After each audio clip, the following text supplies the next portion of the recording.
Hello everyone, my name is Vik. तो आज हम करेंगे क्लास 8 के इंग्लिश का chapter 4 Vipin Chaudhary lapse of memory.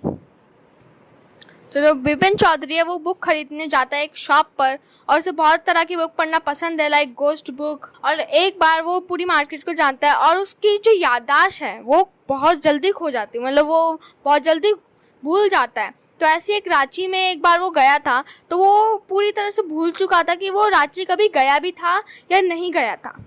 और फिर वो मार्केट में एक बुक खरीदने जाता है और वो जब जा रहा होता है तो उसे कोई मिलता है और वो उससे बोलता है कि तुम मुझे नहीं जानते।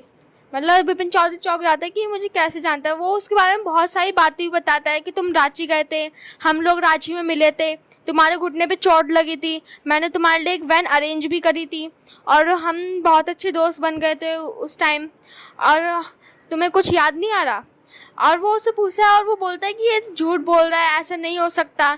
लेकिन वो उसको और भी कई बातें बताता है कि उसकी वाइफ नहीं है, उसकी वाइफ की डेथ हो गई, उसका भाई जो था वो पागल हो गया, इसकी वजह से वो मर गया। और वो उसे बताता है कि वो एकदम अकेला रहता है, उसका कोई भी बच्चा नहीं है। और वो जो विपिन होता है वो उसकी बात नहीं सुनता और वो अपनी जो किताबें खरीदने आया होता है वो लेता है और चला जाता है वहाँ से। वो उसको बहुत बताता है कि हम बहुत अच्छे दोस्त हैं, अगर तुम और भी कुछ जानना चाहते हो तो मुखर्जी से पूछ लो, वो भी हमारे साथ ट्रिप में था। और वो उसे बताता है टाइम कब था जब मैं गया था। तो वो बोलता है कि 1958 में तुम गए थे। लेकिन वो उसे बताता है कि 1958 में तो मैं अपने दोस्त के घर गया था एक पूजा में कानपुर में, 1958 में मैं वहाँ नहीं था।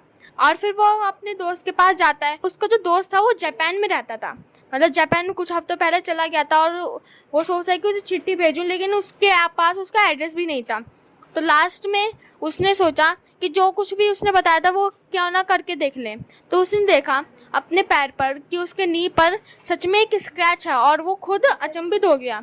और फिर उसके दिमाग में बहुत सारी टेंशन चल रही थी, पर जो बाहर से हवा आ रही थी, ब्रिज के साइड से जो पानी की हवा आ रही थी और ठंडी ठंडी हवा आ रही थी, वो उसको थोड़ा सा रिलैक्स कर रही थी। पर उसके अंदर ही अंदर वो कुछ ना कुछ सोच ही जा रहा था। तो उसने सोचा कि क्यों ना मुखर्जी से ही बात करके सोच लिया जाए कि ये सही बोल रहा है या नहीं। तो फिर उसने मुखर्जी से बात करी। फिर उसने पाया कि वो फिर और भी टेंशन में पड़ गया, क्योंकि मुखर्जी ने भी यही बोला कि वो सच में रांची गया था। और फिर वो और भी टेंशन में पड़ गया कि मैं तो कभी ऐसा गया नहीं, क्या मुझे भूलने की बीमारी हो गई है। फिर वो अपने आप को दिलासा दिलाता है कि नहीं, ऐसा कुछ भी नहीं हुआ है। फिर वो और भी ट्राई करता है कि ताकि मैं और भी पता लगाऊं इसके बारे में, क्या मैं सच में गया था या नहीं, क्योंकि उसे पता नहीं था, कंफर्म नहीं था।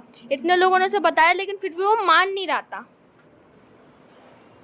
और फिर उसके एक यहाँ सर्वेंट काम करता था और वो उसका बचपन में दोस्त रह चुका था, मतलब बहुत साल पहले उसका दोस्त रह चुका था और वो भी उसके साथ गया था। तो वो उससे पूछता है कि क्या मैं भी गया था। और फिर वो और अचंभित में पड़ जाता है क्योंकि सर्वेंट भी ये बोलता है कि वो गए थे। और फिर जो लैप्स ऑफ मेमोरी, मतलब विपिन चौधरी को सच में भूलने की बीमारी हो गई थी ऐसा वो सोचने लगता है। और उसे सच में ही भूलने की बीमारी थी, क्योंकि इतनी सारी चीज़ें भूल गया। वो रांची में गया, रांची में उसने खेला और उसने एंजॉय भी करा और उसके नी में भी चोट लगी थी, उसको सब बताया गया। इसकी वजह से उसे याद नहीं रहा, पर वो सच में रांची गया था। और उस नौकर से उसने पूछा कि मैं पहले क्या काम करता था। तो उसने बोला कि आप रेलवे स्टेशन पर काम करते थे, मतलब आप पहले रेलवे स्टेशन पर काम करते थे। फिर वो और अचंभित पड़ गया, क्योंकि मैं तो शुरू से ही बुक स्टोर में काम करता हूँ, मैं रेलवे स्टेशन में कैसे काम कर सकता हूँ। फिर वो और भी ज़्यादा परेशान हो गया। और फिर उसे समझ में आया कि मुझे सच में लैप्स ऑफ मेमोरी की बीमारी है, मतलब मुझे कुछ भी ढंग से याद नहीं रहता और मुझे इसका इलाज भी जल्दी से जल्दी करा लेना चाहिए। क्योंकि पहले वो रेलवे स्टेशन में काम करता था लेकिन उसे याद ही नहीं है कि वो रेलवे स्टेशन में काम कभी करता भी था या नहीं करता था। सो गाइज, यहाँ पे कुछ वर्ड मीनिंग्स है, मतलब जो आपको बिल्कुल समझ नहीं आते या फिर बहुत कठिन होते हैं आपके लिए, तो यहाँ पर आप पढ़ सकते हैं उनको। और यहाँ पर साफ साफ मीनिंग लिखा हुआ है उनका असल में मीनिंग क्या होता है और वो कैसे होते हैं। तो थैंक यू गाइस हमारी वीडियो देखने के लिए। अगर आपको ये पसंद आई तो इसे लाइक, सब्सक्राइब और शेयर करना ना भूलें। और अगर आपको कोई डाउट है इस चैप्टर से रिलेटेड तो आप हमें कमेंट बॉक्स में सेंड कर सकते हैं।